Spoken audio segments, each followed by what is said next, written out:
भारत का एक बहुत जबरदस्त डिप्लोमेटिक प्रहार। मोहम्मद यूनुस को कुर्सी पे किसने बैठाया? ओ भाई, तू है कौन? तुम्हें सेंट मार्टिन आइलैंड चाहिए? Very good. तुम्हें रखीन कॉरिडोर चाहिए? Very good. तुम बताओ तुम्हें क्या चाहिए, मैं पूरा बांग्लादेश बेच देता हूं, मुझे विराजमान रखो कुर्सी पे। तुम हमारे चिकन नेक पे तुमने हमला बोला, हम तुम्हारे 2 चिकन नेक पे हमला बोलेंगे। एंड ऑफ स्टोरी यार। यही भाषा बांग्लादेश समझता है तो यही भाषा बोलो। पुरानी कहावत है कि मांगने वाला मांगने से बाज नहीं आता। अब पाकिस्तान को यह तो पता है कि भारत से पैसा मांगने का कोई फायदा नहीं है, भारत देगा नहीं। भारत देगा नहीं पैसा, इसलिए उसने शांति मांग ली भारत से। अगर पाकिस्तान से बात होती है तो बात होगी आतंकवाद के ऊपर या पीओके के ऊपर, वरना हमें तीसरे टॉपिक पे बात ही नहीं करनी। और आज की तारीख में भारत इतना सक्षम है कि किसी के बाप में हिम्मत नहीं है कि भारत के ऊपर प्रेशर डाल दे। सऊदी अरब, प्लीज यार जरा भारत से बात करा दो यार, प्लीज प्लीज बात करें। किस मामले में क्या मांगना चाहते हो? तुम ये चाहते हो कि अंबानी अडानी चेक काट के देते हैं 5-5 अरब डॉलर का? ये नमस्कार दोस्तों, वैसे तो मेजर गौरव आर्या के जितने भी वीडियो आते हैं इस समय, वो जितना भी देखो कम है। और जितनी जानकारियां देते हैं गौरव आर्या जी कि जिसको देखने के बाद दिल ही नहीं करता कि उनका वीडियो अभी कट हो जाए। आज भी एक वीडियो उनका आया है जिसमें वो हमारे पड़ोसी मुल्क बांग्लादेश के बारे में, पाकिस्तान के बारे में जो जानकारी दे रहे हैं, बहुत ही काबिल तारीफ है। और बांग्लादेश में भी जो चल रहा था, जो बांग्लादेश जो पाप कर रहा था, कुकत कर रहा था, उसका भी उन्होंने बताया कितना नुकसान है। और आज हमारे राजनीतिक जो हमारे नेता हैं, उनकी कूटनीति और राजनीति इतनी चरम पर है कि आज बांग्लादेश से शायद प्रधानमंत्री का पद यूनुस खान जी का छिन जाए, ऐसी खबरें आ रही हैं। आइए पहले वीडियो देखते हैं, फिर बात करते हैं। वही बांग्लादेश जो भोंपू लेकर 24 घंटे न्यूज ब्रॉडकास्ट करता था, main stream media, social media, ऐसा कर देंगे जी, वैसा कर देंगे, और ये लेफ्ट टर्न और ये सारे इनके टर्न खत्म हो गए। आज की तारीख में वही आदमी जो धमकियां देता था, जो कहता है कि यार सोच रहा हूं मैं इस्तीफा दे दूं, बहुत ज्यादा हो गया, सोच रहा हूं रिटायरमेंट ले लूं, इसके बारे में भी बात करेंगे दोस्तों। क्या क्या हो रहा है और भारत ने किस तरीके से ईस्ट और वेस्ट दोनों की जबरदस्त चूड़ियां कसी हैं। पुरानी कहावत है कि मांगने वाला मांगने से बाज नहीं आता। अब पाकिस्तान को यह तो पता है कि भारत से पैसा मांगने का कोई फायदा नहीं है, भारत देगा नहीं। भारत देगा नहीं पैसा, इसलिए उसने शांति मांग ली भारत से। Pak PM Shahbaz Sharif stated that any future dialogue with India should encompass on Kashmir water trade and terrorism. ये खुद ही बोल रहा है, हमने नहीं बोला। ये पता नहीं पाकिस्तानी जो प्रधानमंत्री हैं या इनके मंत्री हैं या इनके आर्मी चीफ हैं, जो भी हैं, इनके पावर स्ट्रक्चर है पाकिस्तान का, ये बार बार भारत से बात करने की इतनी उत्सुकता क्यों है इन लोगों को? भारत तो नहीं कहता कभी। आप किसी मंत्री का बयान दिखा दीजिए मुझे, या हमारे प्रधानमंत्री ने कहा हो, किसी ने कहा हो, यहां पे कोई जिम्मेदार शख्स जो ये कह सके, और या उसने पब्लिकली ये कहा हो कि साहब नहीं, पाकिस्तान से मुझे लगता है कि we should go and have talks, however is in the government, सरकार में जो भी, आप उसका नाम लेके बताइए जरा। ओ भाई, हम चाहते ही नहीं तुमसे बात करना, तुम ही पीछे पड़े हो। अगर भारत में ऐसी होगा तो फिर हम भारत से बात करेंगे कश्मीर के बारे में। तुमसे बात कोई करना ही नहीं चाहता बेटा। तुम एक बात क्लियर क्यों नहीं समझते? कितनी बार तुम्हारे मुंह पे तुम्हें रिजेक्ट करा जाए कि तुम्हें थोड़ी सी शर्म आ जाए, थोड़ी सी तुम्हारी मरी हुई गैरत फिर से जिंदा हो जाए और आप बोलें कि हम गैरतमंद कौम हैं। अगर भारत नहीं चाहता, और मैं यही चाहता हूं पाकिस्तानी ये बोले, अगर भारत नहीं चाहता तो भारत से सारे रिश्ते नाते टूट गए।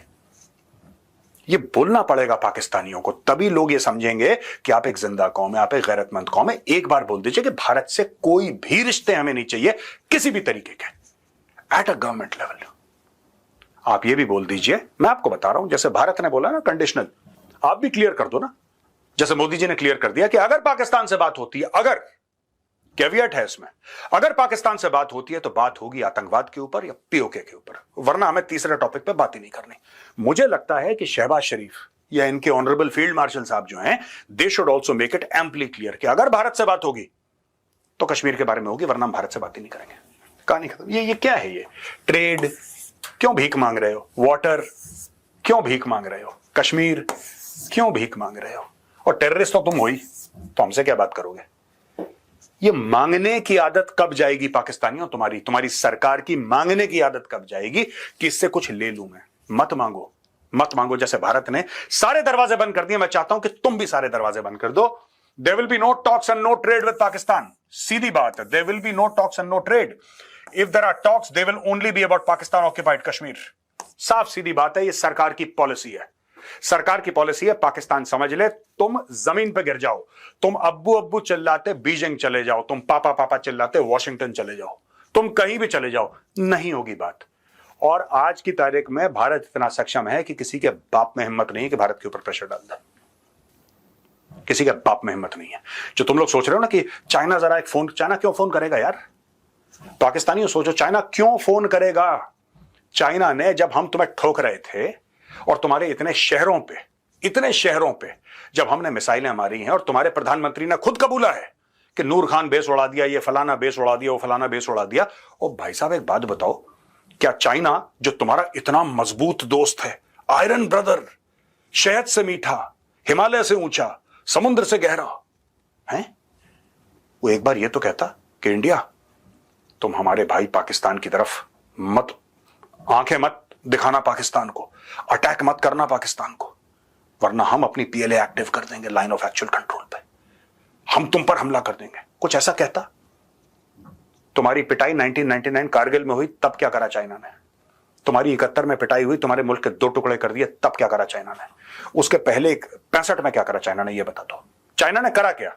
आयरन ब्रदर, वो सिर्फ तुम्हें कर्जा देने के लिए है, ऐसी दरों पे कर्जा देने के लिए है, ऐसे सूद पे कर्जा देने के लिए है कि तुम्हारी हिम्मत नहीं है कि अपनी आवाम को बता दो कि इतना पैसा हमने चीन से लिया, इतने दर सूद पे। बताओ। Prime Minister Narendra Modi rejected the possibility of such discussions, emphasizing that India's priority is addressing and combating terrorism. Sharif suggested Saudi Arabia as a potential neutral venue for, ये देखो फिर भीख। सऊदी अरब प्लीज यार जरा भारत से बात करा दो यार, प्लीज बात कर। किस मामले में क्या मांगना चाहते हो? तुम ये चाहते हो कि अंबानी अडानी चेक काट के दे दे $5-5 अरब का, यही चाहते हो भिखारियों? और क्या चाहते हो एक बात बताओ मुझे।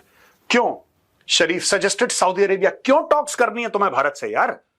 क्या तुम में कोई भी इज्जत का, कोई भी गैरत का एक तिनका रह गया है तुम्हारे जिस्म के अंदर, तुम्हारे जहन में? थोड़ी सी एक शर्म होती है कि यार नहीं, इतनी बार कोई धुतकार रहा है, इतनी बार कोई हमें लात मार के दूर फेंक रहा है, अब नहीं जाएंगे यार कुछ चीज मांगने।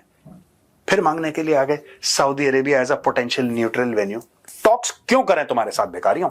क्यों टॉक्स करें? जब सड़क पे कोई दरवाजा खटखटाता है, आपके विंडो खटखटाता है और बोलता है कि 2 रुपए दे दो, 5 रुपए दे दो, आप उसके साथ टॉक्स करते हैं? या तो आप अपना मुंह फेर लेते हैं जैसे भारत ने फेर लिया, या फिर आप खिड़की नीचे करके उसके कटोरे में कुछ पैसा डाल देते हैं जैसा चाइना करता है। There is no third way. यहां पे दोस्तों इंडिया टुडे की रिपोर्ट है, ये लिखा है इंडियाज डिप्लोमेटिक आउटरीच। मुझे ऐसा करना चाहिए कि आउटरीच नहीं है ये, दिस इज अ फायरस्टॉर्म। जिस तरीके से इंडिया ने, जिस तरीके से, मैं एक बात जानना चाहता हूं कि जो बिलावल भुट्टो जा रहा है पाकिस्तान को रिप्रेजेंट करने के लिए, मैं सिर्फ यह जानना चाहता हूं कि उसकी जो टीम है उसमें पाकिस्तान तहरीक इंसाफ के कितने लोग हैं? मैं जानना चाहता हूं, क्योंकि पाकिस्तान की सबसे पॉपुलर पार्टी है, ठीक है, चोरी करके इमरान खान को तुमने जेल में डाल दिया, लेकिन उसमें पाकिस्तान तहरीक इंसाफ के कितने सीनियर लीडर हैं? जरा ये बताओ। हमारा ये देखो मल्टी पार्टी डेलीगेशन है, सब लोग अलग अलग पार्टियों के हैं। यहां पे ये देखिए, UAE Japan extend support to India's global outreach against Pak back terrorism. यहां पे यूएई इस्लामिक बिरादर मुल्क, जापान जो लेटेस्ट डेस्टिनेशन है पाकिस्तानियों का भीख मांगने का, सब जापान जा रहे हैं आजकल। Reaffirm the solidarity with India in combating terrorism, with the UAE expressing its support by standing shoulder to shoulder, and Japan commending India's restraint following the Pahalgam attacks. ये देखो साहब, ये आपका यूएई का, और ये यहां पे इंडिया इन जापान। ये जापान में India's operation Sindoor sends multi-party delegations to Japan UAE. UAE said it stands shoulder to shoulder. Japan expressed strong support for India's fight against terrorism. हमारा काम शुरू हो गया, बिलावल कहां है? और सबसे बड़ी बात, बिलावल कहीं भी हो, that's not our concern. हमारा ये कंसर्न है कि क्या वो जो डेलीगेशन बिलावल भुट्टो लीड कर रहा है उसमें पाकिस्तान तहरीक इंसाफ के लोग हैं, उसमें ऑपोजिशन पार्टी के लोग हैं? क्योंकि हमारी डेमोक्रेसी है दोस्तों, हमारी डेमोक्रेसी, और यहां पे सरकार से सवाल पूछना, मैं तो आज ऑपोजिशन पार्टी से यह कहना चाहता हूं, कांग्रेस पार्टी हो, कोई भी पार्टी हो, मैं एक बात कहना चाहता हूं कि सरकार से सवाल पूछना सिर्फ आपका अधिकार नहीं है, आपका धर्म है। It's your duty, it is not just your right. Right छोटी होती है, धर्म बड़ा होता है, ड्यूटी बड़ी होती है, और डेमोक्रेसी ऐसी काम करती है, डेमोक्रेसी ऐसे ही काम करती है। मेरे बारे में लोग मीडिया में लिखते हैं, मेरे बारे में लोग टेलीविजन चैनल पे बोलते हैं, मैं कभी रिएक्ट नहीं करता। इट्स ओके, उनका अधिकार है बोलना यार, मैं उनसे डिसएग्री करता हूं, लेकिन उनका अधिकार है, और यह अधिकार कोई गौरवारिया नहीं दे रहा, वो संविधान दे रहा है भाई। I have to respect, you have to respect, everybody has to respect. तो ये है, this is the Indian constitution in action. ये मल्टी पार्टी डेलीगेशन नहीं है, this is the Indian constitution in action, जहां पे सारी पॉलिटिकल पार्टीज एकजुट होती हैं, कहती हैं ठीक है हमारे डिफरेंसेस एक तरफ, हमारे राजनीतिक मतभेद एक तरफ, लेकिन हम जाएंगे और जहां पे पाकिस्तान को ठोकना होगा हम पाकिस्तान को एक्सपोज करेंगे डिप्लोमेटिकली, लेट्स गो, एक साथ। ये सब के सब अलग अलग पार्टीज के हैं, कोई बात नहीं, खड़े हैं, एक साथ खड़े हैं और सब ठोक रहे हैं पाकिस्तान को। तो जब हम ऐसा डेलीगेशन भेजते हैं तो कम से कम ये लगता है लोगों को कि 140 करोड़ बंदा एक साथ खड़ा है। That is the beauty, this is the constitution in action. अभी तक कॉन्स्टिट्यूशन इन वर्ड्स आप देखते हैं कि कॉन्स्टिट्यूशन में वर्ड्स में क्या लिखा है, ये कॉन्स्टिट्यूशन इन एक्शन है। अब दोस्तों यहां पे हुआ क्या है कि बांग्लादेश, मैंने बोला था कि मैं आपको बताऊंगा वहां पे हो क्या रहा है, बड़ी इंटरेस्टिंग डेवलपमेंट्स है बांग्लादेश में। ब्लडी कॉरिडोर, इनका जो आर्मी चीफ है, Bangladesh army chief Waqaruzzaman issued a stern warning referring to it as the bloody corridor. Yunus is believed to have agreed to the Rakhine corridor, seen as a threat to Bangladesh's sovereignty, to cling on to power with the help of US. अब देखिए Rakhine corridor है क्या, ये देखिए साहब यहां पे बना है रखाइन कॉरिडोर, ये है क्या? The proposed Rakhine corridor will be used to deliver aid to Rakhine region of Myanmar. Rohingya and ethnic and religious minority in this region have fled in lakhs to Bangladesh and India. Bangladesh needs, ये देखिए साहब, इसको जरा, Bangladesh needs political stability. ये इनका army chief कह रहा है, ये इनका आर्मी चीफ कह रहा है कि Bangladesh needs political stability. This is only possible through an elected government, not by an unelected decision makers. ये किसको कह रहा है? ये किसको कह रहा है? ये भाई साहब इसको कह रहा है, मोहम्मद यूनुस को। अब आर्मी चीफ बांग्लादेश का यह कह रहा है कि भाई एक बात बताओ, और पूरा बांग्लादेश ये बात जानना चाहता है कि तुम्हें बैठाया, यही चीज मैं कह रहा था, यही चीज दोस्तों मैं कह रहा था, इतने महीनों से कह रहा था, 9 महीने से मैं ये बात कह रहा हूं। ये अगस्त में इन्होंने निकाला शेख हसीना को, तब से मैं एक ही सवाल पूछ रहा हूं बांग्लादेशियों से कि ये मोहम्मद यूनुस को कुर्सी पर बैठाया किसने? भाई जरा ये तो समझा दो। It's none of your business, तुम्हारा क्या लेना देना, तुम तो इंडियंस हो, तुम्हारा क्या लेना देना है, बांग्लादेश का इंटरनल मैटर है। चलो ठीक है भाई, हम चुप रह जाते हैं, बांग्लादेश का इंटरनल मैटर। आज वही चीज जो मैं कह रहा हूं वो बांग्लादेश का आर्मी चीफ कह रहा है। He is saying exactly what I have been saying for this past 9 months. Mohammad Yunus को कुर्सी पे किसने बैठाया? ओ भाई तू है कौन? तुझे वोट किसने दिए? अब बांग्लादेशी भी प्रोटेस्ट कर करके थोड़ा सा थक गए। उन्होंने बोला कि 2-4 दिन रुक जाते हैं, फिर हम प्रोटेस्ट करेंगे, क्योंकि that is the national passion of Bangladesh. It is not cricket, it is protest. तो अब ये लोग आपस में सवाल पूछ रहे हैं कि इसका करना क्या है यार, ये कौन है ये? अब इसको आर्मी चीफ कहता है, आर्मी चीफ वार्न करता है कि ये जो कॉरिडोर है ना, ये नहीं चलेगी, I will not allow this. तो दोस्तों देखा आपने, सही बात है, पाकिस्तान दर दर भीख मांगता है और हर चीज पाकिस्तान के ऊपर पाबंदी लगा दी है भारत ने। और भारत ने यहाँ तक कह दिया है, मोदी जी ने अभी बीकानेर की रैली में कहा है कि भारत से ना कोई बातचीत होगी, ना कोई उससे टाक होगा, ना उससे कोई ट्रेड होगा। और अगर कोई बातचीत, वो पाकिस्तान इधर उधर जाके विदेशों में जो गिड़गिड़ा रहा है, और अगर उससे कोई बातचीत होती भी है तो सिर्फ और सिर्फ POK पाक अधिकृत कश्मीर पे होगी, इसके सिवा कोई बात भारत नहीं करेगा। और ये बात सही मेजर साहब ने बताई कि भारत से कभी किसी राजनीतिक दल जो या सरकार में सत्ता में बैठे हैं उन्होंने कहा हो कि हमें पाकिस्तान से वार्ता करनी चाहिए, हमारे यहाँ तो कोई नहीं कहता। और पाकिस्तान है कि हर तरफ गिड़गिड़ाया करता है कि भारत से बातचीत हो, हम तैयार हैं, हम तैयार हैं। अरे तुमसे कौन तैयारी कर रहा है बातचीत करने की?